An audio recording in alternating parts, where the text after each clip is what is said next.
Chapter 2. What difference does it make? I feel watched when I turn onto the dirt road leading to the dead end. I can see this desolate strip in the dark of my dreams, the wild growth of untouched Appalachian wilderness, stifling on all sides.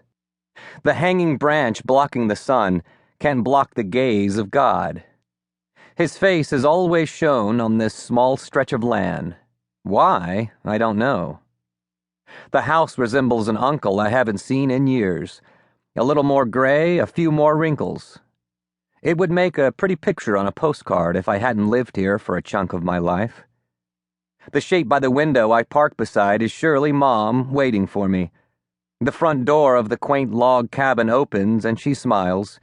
There's nothing rooted in that smile except love. "Make it okay?" she asks, after I hug her small frame. "The plane had to crash land in Asheville, otherwise I was headed to Aruba.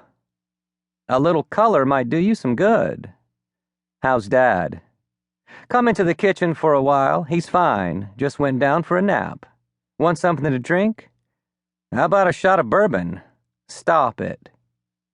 Her accent is polite Southern, sweet Southern, the kind the movies never seem to get right.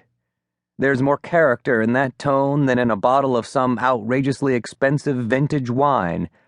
She makes me a glass of sweet tea, and I'm once again reminded how there's never a good substitute for the real thing. "How's work going?" "I'd be fine if I didn't have to deal with temperamental artists." I stand at the kitchen table and look into the family room. "Good to see you got it replaced." Mom nods, but doesn't appear like she wants to bring it up.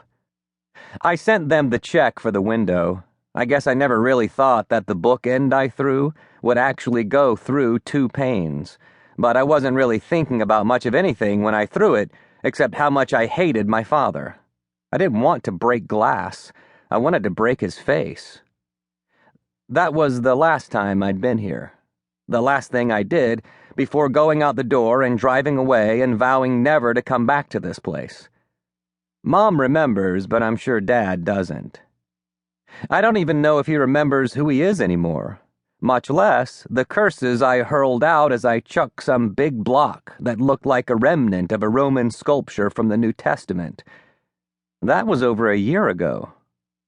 The older I get, the more I discover how ruthless and uncaring time can be. His eyes are see-through glass, his face curled up in a Joker-like smile on only one side. I'm a moving picture to him, as meaningless as cable television or blowing rain.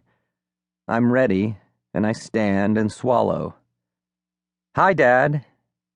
It's easy to say those words with this tone and this security when there's nobody looking back, when there's nobody listening on the other side, demanding an apology or demanding anything.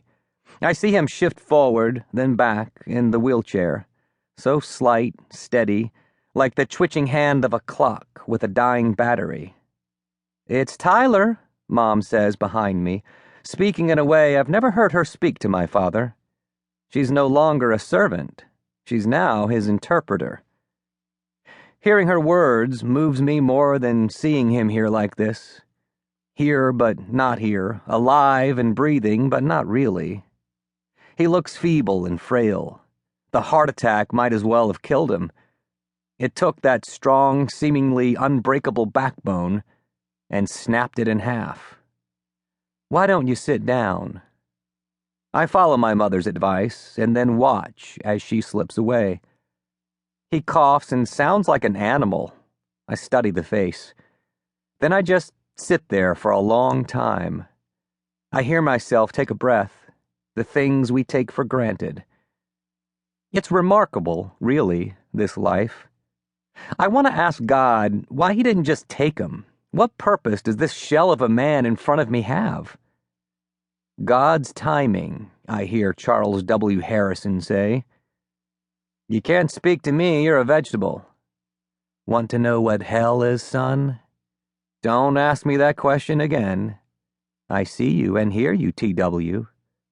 My father's the only one who's ever called me TW, and only at selective moments, teachable moments.